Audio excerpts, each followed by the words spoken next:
कि अब जो आंकड़े हैं वो कहीं ना कहीं बढ़ते जा रहे हैं, क्योंकि आज फिर 14 रिपोर्ट्स पॉजिटिव आई हैं, जिसमें 13 नए मामले सामने आए हैं। वहीं एक रिपीट सैंपल हुआ है, जो कोरोना संक्रमित था, उसका दोबारा जो है यहाँ पर सैंपल लिया गया तो वो दोबारा पॉजिटिव पाया गया। और इस स्थिति में अब यह कहीं ना कहीं गंभीर विषय बनता जा रहा है। इस संक्रमण काल में लगातार अब जो आंकड़े हैं वो दिन प्रतिदिन बढ़ते जा रहे हैं। वहीं जब हमने सीएमओ डॉक्टर संतलाल वर्मा से जानकारी प्राप्त की तो उनका ये कहना है कि फिलहाल हमारे पास 2 जो है मामले सामने आए थे। देर रात जो रिपोर्ट है वो अभी सामने आई है, उसका विस्तृत जानकारी हम नहीं दे पाएंगे, लेकिन हम आपको बता दें कि इन 13 मामलों में जो है एक डॉक्टर भी शामिल है, जो कि पीएचसी संभालका से है और वो भी इसमें संक्रमित पाया गया है। वहीं शिवाजी स्टेडियम क्षेत्र मालटाउन से भी एक महिला संक्रमित पाई गई है।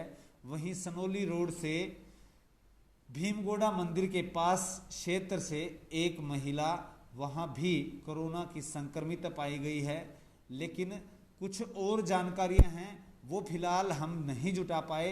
और सीएमओ डॉक्टर संतलाल वर्मा से हमारी बातचीत हुई और उन्होंने ये कहा कि अभी तक वो आंकड़े सामने नहीं आए हैं, रिपोर्ट जो है वो भी जो है मिल चुकी है, लेकिन उनको हम जल्द ही या सुबह उसके बारे में विस्तृत जानकारी देंगे। लेकिन हम आपको बता रहे हैं कि इस तरह से जो संक्रमण काल है वो अब सामूहिक संक्रमण फैलता जा रहा है, जिसे हम कम्युनिटी स्प्रेड भी बोलते हैं। लेकिन इस बात को हमें समझना चाहिए, क्योंकि इस कोरोना काल में जिस प्रकार से अनलॉक 1 की शुरुआत हुई, तभी से आंकड़ों की रफ्तार और भी तेज होती चली गई। जुलाई के 4 दिन अभी बीते नहीं, जिसमें 40 से ज़्यादा मामले सामने आ चुके हैं। यदि यूँ कहें कि 10 से 11 के ज़्यादा हमारी जो एवरेज है वो कहीं ना कहीं रोज़ाना हमारी आ रही है कोरोना संक्रमित मरीजों की। पानीपत में अब जो आंकड़ा है वो कहीं ना कहीं डराने वाला लगातार हो रहा है। वहीं इस बारे में जो है जिला प्रशासन, जिलाधीश धर्मेंद्र सिंह द्वारा एनसी कॉलेज को कोविड हॉस्पिटल अधिकृत किया गया है, तो वहीं संभालका के अस्पताल को भी कोविड हॉस्पिटल के लिए अधिकृत किया गया है, जहां मरीजों का इलाज चलेगा। क्योंकि आसपास भी लगातार जो है केसों की संख्या बढ़ती जा रही है और इस बढ़ती संख्या को देखकर आगे किस तरह से गाइडलाइन में बदलाव होगा वो भी हम आपको बताएंगे।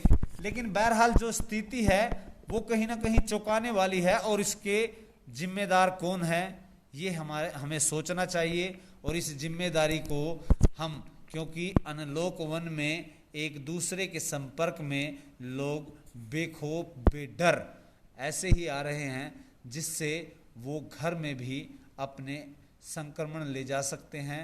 इसलिए हमें सावधानी बरतने की ज़रूरत है। हम सब घर से जब निकलते हैं तो हम पूरा ध्यान रखते हैं कि हम किसी के संपर्क में ना आए, हम प्रिकॉशंस के साथ रहें।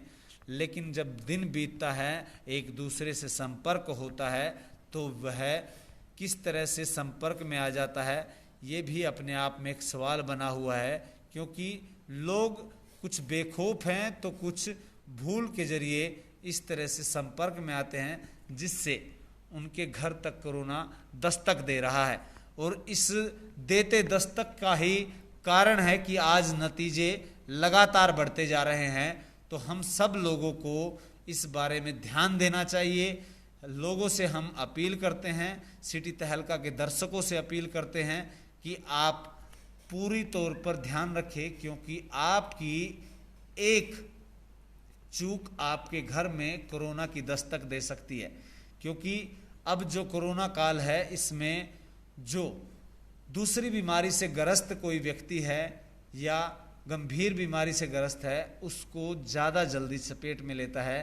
तो इसलिए हम उन लोगों को सावधानी से, उन लोगों से संपर्क दूर से करें, क्योंकि बेहद ही संजीदा जो आंकड़े हैं वो चौंकाने वाले हैं। आज फिर जो दर्शक हमारे साथ अभी जुड़े हैं उनको फिर बता दें कि आज फिर 14 रिपोर्ट पॉजिटिव आई है, जिसमें 13 नए मामले शामिल हैं, उसमें एक डॉक्टर भी शामिल है।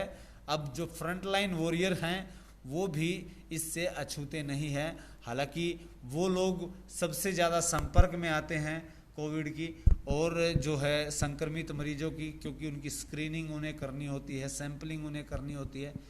तो हम सब लोग इससे ध्यान रखें, प्रिकॉशंस के साथ रहें, इसलिए क्योंकि लगातार जो है अब कम्युनिटी स्प्रेड जो है, हालांकि सरकार, जिला प्रशासन, स्वास्थ्य विभाग इसको नहीं मान रहा है, लेकिन पानीपत के अंदर ऐसे बहुत से घर हो चुके हैं जिनमें लगभग व्यक्ति जो है परिवार के संक्रमित पाए जा चुके हैं। तो इस स्थिति को हमें समझना चाहिए और यह स्थिति काफ़ी गंभीर है और आंकड़े जो है वो बेहद ही चौंकाने वाले हैं। और हरियाणा की यदि बात की जाए तो 16,500 के करीब जो है आंकड़े पहुंच चुके हैं। तो जिसको लेकर के पानीपत और सोनीपत करनाल, सोनीपत रेड जोन में है, तो ये कहीं ना कहीं चिंता का विषय है। और इसको लेकर मुख्यमंत्री द्वारा भी एनसी कॉलेज में यहाँ पर दौरा किया गया। उसके बाद जिलाधीश पानीपत उपायुक्त धर्मेंद्र सिंह द्वारा भी वहाँ पर यहाँ एनसी कॉलेज में दौरा किया गया, क्योंकि अब मरीजों की जो संख्या है वो दिन प्रतिदिन बढ़ती जा रही है और उनके जो है जनसंपर्क, जो क्लोज कॉन्टैक्ट की बात की जाए, संपर्क में आए लोगों की बात की जाए, तो उनकी सैंपलिंग भी बढ़ रही है। लाजमी बात है कि जो पॉजिटिव आ रहे हैं तो उनके क्लोज कॉन्टैक्ट आएंगे, तो वहाँ पर भी जो है संक्रमण बढ़ता दिखता है, तो उनके भी क्लोज कॉन्टैक्ट आएंगे। तो ऐसे में मरीजों की जो संख्या है वो बढ़ेगी। तो इस स्थिति को लेकर के सरकार अब जो है कोविड हॉस्पिटल यहाँ पर घोषित किया गया है। बताया ये भी जा रहा है कि यहाँ जल्द ही जो है सैंपलिंग की मशीन भी यहाँ पर एनसी कॉलेज में रखवाई जाएगी, ताकि समयबद्ध सैंपल लेकर समयबद्ध उनकी रिपोर्ट्स जो है पता चले और ऐसी स्थिति में जल्द से जल्द क्लोज कॉन्टैक्ट की सैंपलिंग की जाए, ताकि संक्रमण पर काबू पाया जा सके। हमारी एक ही अपील कि आप सावधानी के साथ, सतर्कता के साथ इसको अपनी इस कोरोना काल में भागीदारी निभाएं और अपने और अपनों को इस संक्रमण से बचाएं, तभी हम कोरोना को हरा सकते हैं। तो आज जो दर्शक हमारे साथ जुड़े हैं उनसे अपील है कि आप पूरी प्रिकॉशंस के साथ और बेवजह घर से बाहर न निकलें। अनलॉक जरूर हुआ है लेकिन कोरोना काल जारी है। इस खबर को आप ज़्यादा से ज़्यादा शेयर करें और यदि आप इसे YouTube पर देख पा रहे हैं तो आप चैनल को सब्सक्राइब करें। यदि फेसबुक पर देख पा रहे हैं तो आप चैनल को फॉलो, लाइक और शेयर जरूर करें।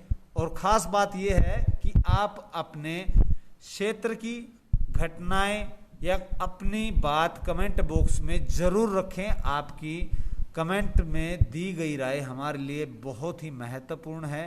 तो आप सभी साथी हमारे साथ जुड़े, आप लोगों का बहुत बहुत धन्यवाद।